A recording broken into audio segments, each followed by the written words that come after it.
despair is loose in the land, right? We've heard that from climate doomsters for the last year or two, even from the great David Suzuki last week. And now democracy doomsters thinking that it's over, that we've lost, that it's irretrievable. And look, it's dangerous. It's clearly dangerous and it's scary. Project 2025 is being played out. Last time I checked last week, 42% of the measures had already been implemented. These folks are moving fast and breaking things. But resistance is not futile. We may be scared. You may be scared. I'm scared. You may not know what to do. But there's a long history of resistance toppling authoritarian regimes around the world. And there's a catalog of some, 200 successful methods of that resistance. So today, let's explore that catalog together and the potential for strategic, consistent, nonviolent non-cooperation and the role that can play in what Benjamin Franklin reminded us was a republic if we can keep it. Our guest today is Don Goldmacher, a retired community physician who ran Contra Costa County Mental Health Service in the early 1980s. Don is famously known as the doctor who almost shut down the Woodstock Festival back in 1969. He's been a political activist since the 1960s. He was a leading figure in the Medical Committee for Human Rights, which I know some of you may remember, the medical arm of the civil rights and anti-war movement in the 1960s. And he's been making award-winning documentary films since 1975 that focus on social justice issues. Don's first film, Do No Harm, exposed the marketing practices of the pharmaceutical industry back in 1975. Nothing new under the sun. Probably his most important film, Heist, Who Stole the American Dream, is now being reissued and will be available for free on social media platforms by the end of July. Don and I have been friends since 1980 when we served on the National Committee of the Citizens Party, running ecologist Barry Commoner for president. And I am glad to introduce you to him today. Don, take it away. Thank you, Gil. Nice to see everybody here today in a moment in our country's history that we could not even have imagined a few months ago. So, in the words of a famous tactician, what is to be done? So where to begin? So history shows us, and recent research reinforces, that nonviolent resistance movements are capable of toppling authoritarian regimes. Erica Chenoweth is one of those leading researchers. I do not have a reference for her in the chat, but you'll be able to find her online. She's gotten a lot of airplay in the last couple of months on all the various podcasts. So what does it mean to have a nonviolent resistance movement? Well, guess what? We had a very famous one here in the United States. It was called the Civil Rights Movement. And it began with one African-American woman refusing to move to the back of the bus in the early 1950s. Her name was Rosa Parks. And she was not accidentally doing that. She was deliberately there, and that was the launch of what would become the civil rights movement on a grand scale in the South. Okay, so let's look at that movement for a moment, because it's our most famous example here in this country, and one that we should all be very, very familiar with. And if we're not, it would be good to spend some time reading up on it and looking at all the documentaries about it. Now, that civil rights movement, of course, was based upon what Gandhi had done in India. That's where really nonviolent resistance movements had their origins, and most famously forced the British Empire to relinquish India. So what I want to do today is a couple of simple things, because there's a lot of confusion out there right now about what we're all doing. And what we're all doing is trying to stop this regime from consolidating further authoritarian and dictatorial power. But people often confuse what is called strategy and what is called tactics. So let's look at the civil rights movement for a moment. What was their grand strategy? Their grand strategy was to get rid of apartheid in the United States, otherwise known as Jim Crow. That was the domestic term for it, but it was apartheid. It meant separate but equal. And that was in place for 80 years. So the grand strategy was, let's get rid of apartheid. The key element that they used, which was a sub-strategy of that grand strategy, was an economic boycott that would force one city in the South to get rid of their apartheid transportation system, and that was Montgomery, Alabama.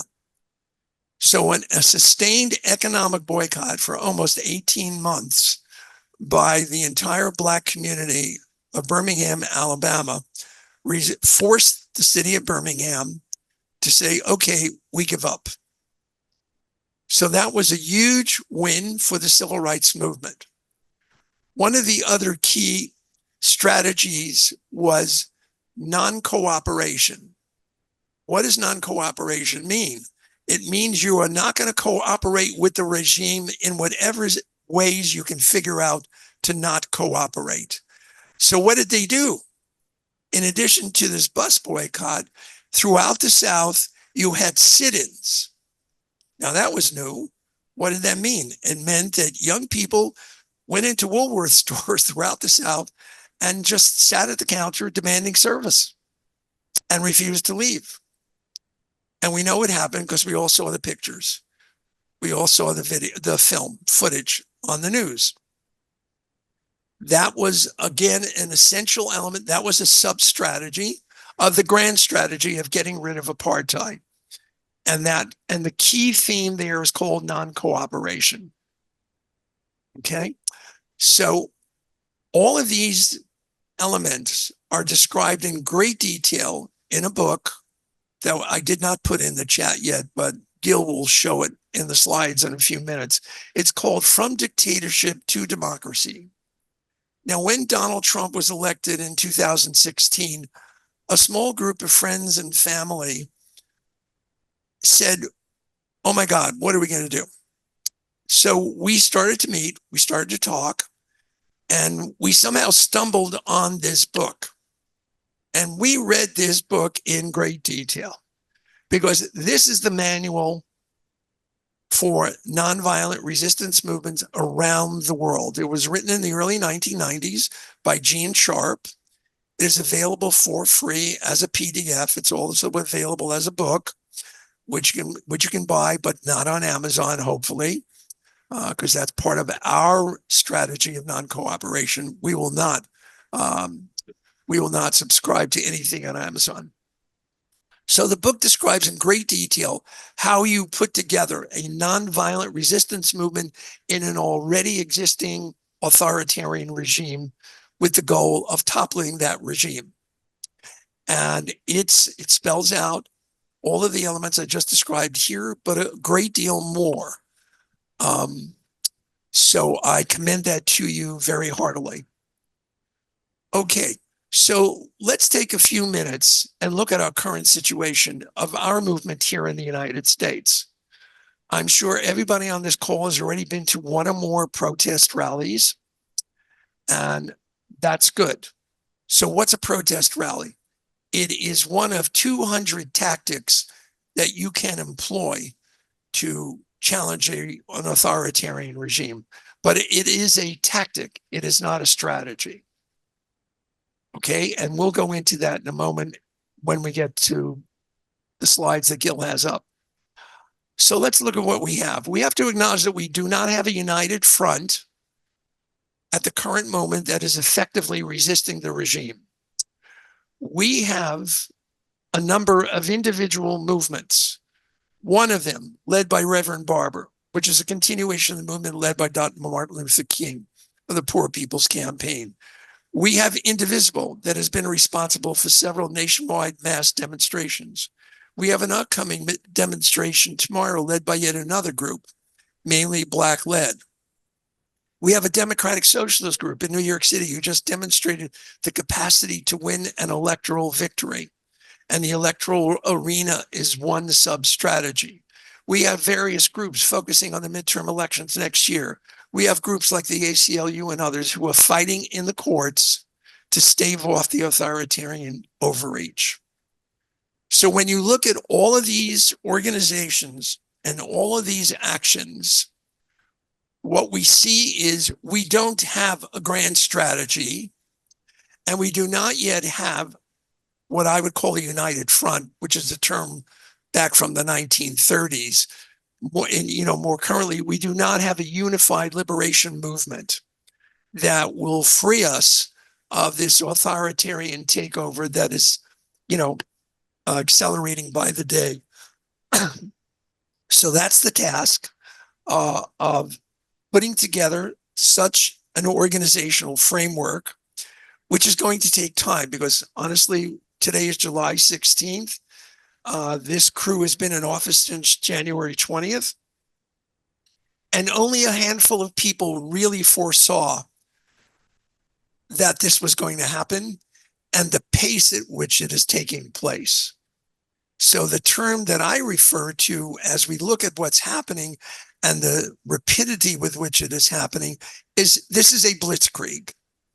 It's totally modeled off of what the Nazis did as they ran into country after country and rapidly took over. So what we're seeing here is that the Trump Project 2025 playbook is rapidly being put into place so that you don't know where to resist first, right? Okay, let's fight here. Okay, let's fight there. Okay, they have a strategy and we don't. And they're putting their strategy into place every single day. And I call Donald Trump a mafia monarch imperialist because that's the best way for me to understand what he and his regime are up to. They act like a mafia. He acts like he wants to be a king, and he is certainly an imperialist. So all of those titles for him certainly describe accurately what he's doing and what his regime is doing. I think now, Gil, I'd like to switch over to your slides so we can now look at what we're talking about. Well, let's start here, Don, because this goes to right what you said about Trump and his crew in Project 2025 don't just have a strategy, but they have a grand strategy. Exactly. And I think, one of the points that you've wanted to make here is the relationship between these three, between tactics, strategy, and grand strategy, and how all too often our movements are stuck in tactics. And we're facing an opponent who has got a grand strategy that they are playing out fairly successfully. So take it away. Right. So what is our grand strategy? We haven't decided on one yet. Honestly, that dialogue may be taking place in various corners of the country, but we don't have a grand strategy. And as defined again in From Dictatorship to Democracy, as you see on the slide here, what is the overarching plan that aligns strategy toward the overarching goal of toppling this authoritarian regime and restoring a democracy in this country, which is every day being eroded very rapidly. So that's how we have to think every day as we plow ahead. Is this in accord with the strategy? Is this where we need to be moving? Now, when you start looking at sub-strategies, which is here multiple coordinated tactics to achieve a specific objective, that has to do with what's going on in the moment. What is the vulnerability of the regime in the current moment, and which sub-strategy will work in the moment? So if we look at the current chaos being created by the, quote, Epstein files, suddenly you see a vulnerability in this so-called authoritarian regime that appears invulnerable, well, guess what? They're vulnerable. And part of their own coalition is going nuts, right? So if we had a grand strategy in place, we would immediately say, okay, let's implement a psychological and political strategy to go after this, and go after this in a way that utilizes all the tools that we would have, which we would call tactics, to make them even increasingly vulnerable, make them look even more ridiculous, and show them for the clowns that they are. Now, of course, one of the things that the right wing has built over the last many decades is a media apparatus that, quote, progressive, liberal, and left forces cannot match in the moment right now. And without that, I would argue, and so would some other experts on fascism and authoritarianism argue, if we don't gear up quickly to be able to challenge that on a daily basis, we're going to lose that messaging war. So in the chat, I've already put 3 resources for expertise in that arena, because as a media professional, I know the importance and power of media. And I'll give you an example of what I mean. If you turn on any television station or you go to any social media platform, you will see that the right wing conducts itself in the following manner. They are always pushing emotions. What do liberal Democrats do? They talk about facts. Well, guess what? Now I'm speaking as a psychiatrist. If you want to activate people, if you want to get them excited, you must target their emotions, and you've got to spend some time researching what's the emotion that you want to hit. Well, obviously the right wing has been pushing fear a great deal, and not just in the United States, which is very important to understand. This is a worldwide right-wing movement, and they have gained enormous leverage and power because of the social media platforms that this country, Facebook, Twitter, et cetera, have spread throughout the world. Facebook alone is responsible for a number of regimes, a number of democratic countries being overthrown because of its platform. Okay, and I kid you not, there are books written about that. You'll have to research them. I'm not going to give them to you now. Okay, but these social media platforms are enormously dangerous, and we have to pay a great deal of attention. So as part of tactics on a daily basis, we have to have an apparatus that's capable of challenging them all the time. Gil, could you scroll down a little bit more on this slide? No, that's the bottom of the slide. Well, let's go to the next slide then. Okay. Okay, I think this is pretty much self-explanatory. Tactics always serve strategy, and strategy serves the grand strategy. And again, the specific strategy we engage in is attuned to what is happening in the moment. And that depends on a great deal of other things that I don't think we have up on the slides, which is, what is our capacity? How well trained and how disciplined are our people? How well informed are they in terms of how to think about all of this? And how well are they prepared to engage in this struggle, which is not going to be harmless? We have to understand that when people get very serious about all the stuff I'll get into here in a moment on this slide, we're going to sustain casualties.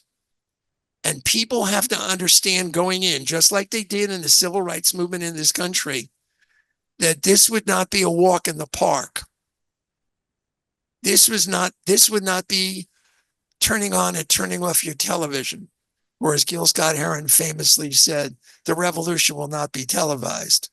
Okay? So as people get trained up, and I want to commend Indivisible for entering into this fray now of training people up, training 1 million people over the next few weeks to understand this concept of nonviolent disciplined movement and what that will entail. And that training series starts tonight, by the way, where there's a thank link you. in the chat, and we'll put it in again You later. put it in the, let's put it in the chat, because anybody who wants to start gearing up, this is your moment. Okay. All right. So 6 arenas of non-cooperation. So now here we're getting into the weeds, so to speak. Don, before we go into these for a moment, let me just go back up a bit Yeah. to this one. This one here. Because a lot, to my eyes, and I think to yours and to many others here, a lot of what passes for action on the progressive side of the spectrum here is tactical. Let's do something. But these pieces have to nest together. If the grand strategy is to stop an authoritarian coup in the United States, and Jim Hartsfield questioned whether that's actually the grand strategy, but if No, that's it's not. Yeah, the grand strategy is the world that we want.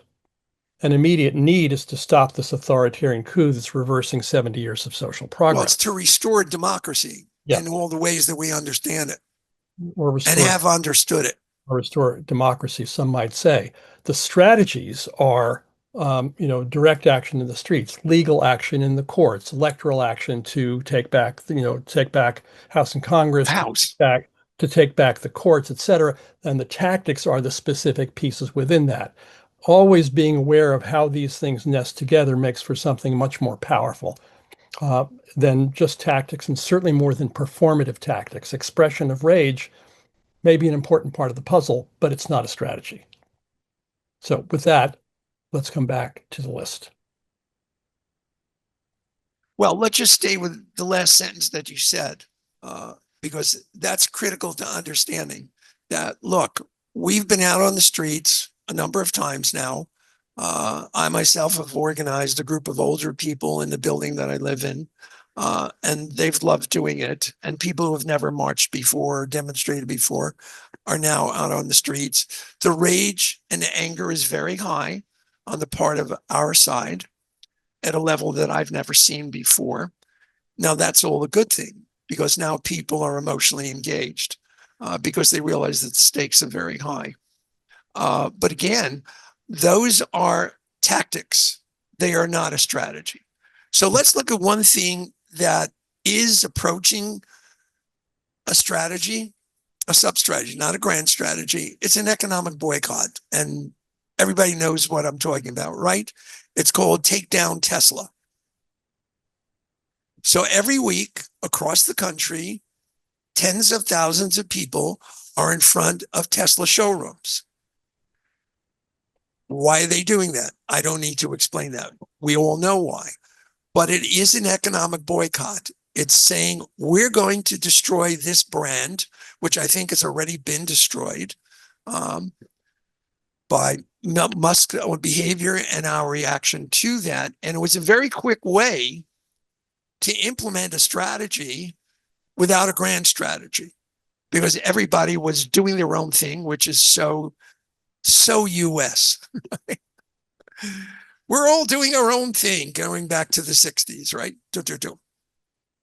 Anyway, so that's been partly successful. Now, Tesla has not been destroyed, but the brand has been seriously damaged. Okay, people are not buying the car anymore for a variety of reasons. And lo and behold, Elon Musk is no longer a friend in the White House. He's no longer doing Doge. So that's a victory, ladies and gentlemen, sisters and brothers. That's a victory. And every time we have a victory, we have to acknowledge it and say, let's learn from that. Okay. So if you look at this slide that Gil has put up here, one of the arenas of non-cooperation is economic boycotts, lo and behold. So the Black community initiated a boycott of Target at essentially the same time. And guess what? Target's first quarter results were down like 5 or 6%.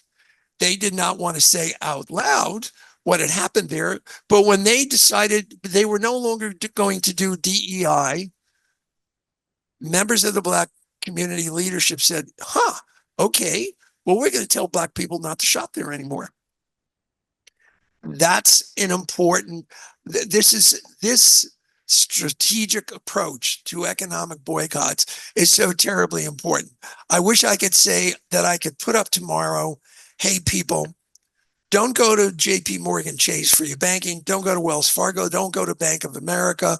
Don't go to any of the big banks. Use your local community banks, or better yet, go to a credit union. Guess what? That would have enormous impacts, but we're not ready for that. And that has to be part of a strategic grand strategy. Do we want to go after the banks for any number of reasons, not the least of which is they're funding global warming, which is one of my other obsessions, right? And I'm sure it's true for many of you on this call. So, okay, political non-cooperation. Now, what that would mean in other countries is if a dictatorship or an authoritarian government is already in place and they hold fake elections, you would say, we're not going to participate in the next election because we know it's fraud, right? We're not there yet. Next year, we have just the opposite situation here. We have one more opportunity to preserve a part of our democracy, which is the electoral arena, which is part of the political arena.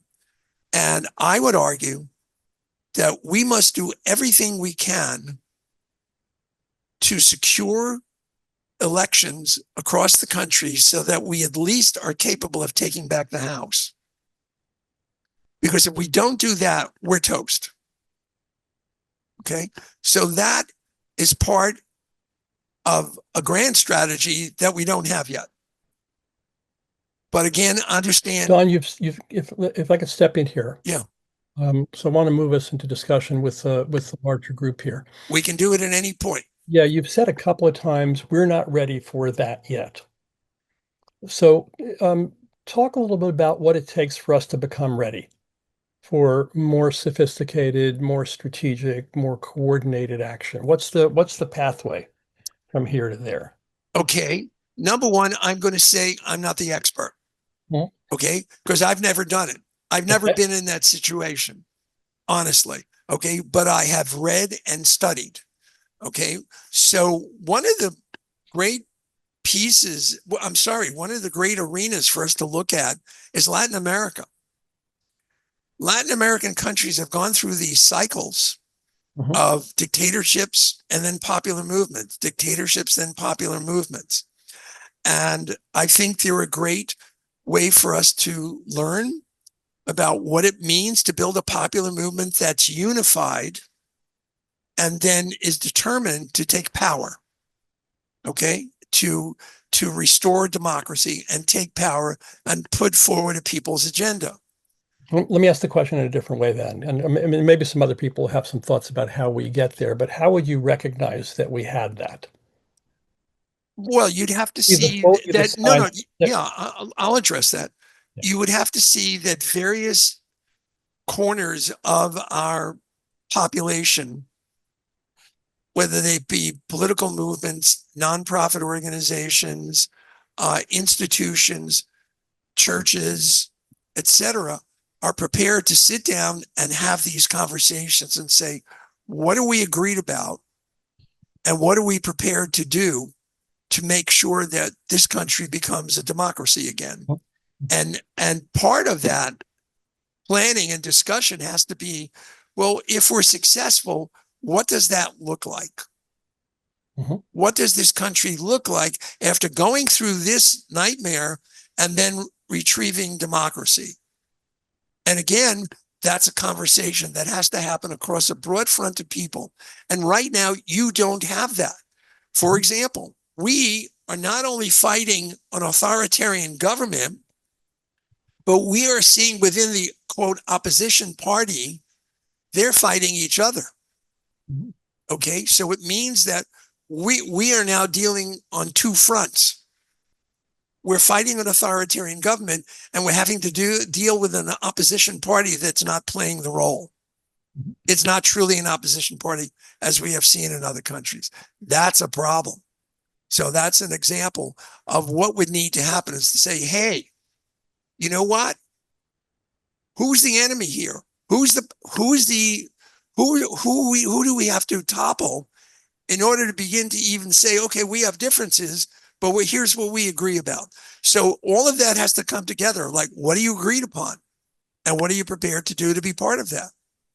So we've got some hands up. Let me go to the room. David, I'm going to ask you to hold for a second. I want to go to Eleanor Lacane, who has been working on that very point that Don just addressed, of working but within and with and sometimes against the Democratic Party on this quest for democracy in the United States. Eleanor, before I turn your mic on, one of the things we're going to suggest to you all, I'll suggest it now rather than at the end of the call, is to get together with groups of people and talk about this stuff. One possibility would be to take the book From Dictatorship to Democracy that we mentioned, referenced, and have a reading group together.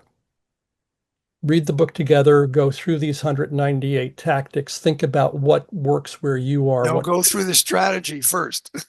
Yeah. I mean, the book will take you through grand strategy, and tactics, and read it and talk about it together. Because if the 40 people here, if half of you do those groups with 5 or 10 people, and some of those people do those groups with other people, that's one of the ways movements move.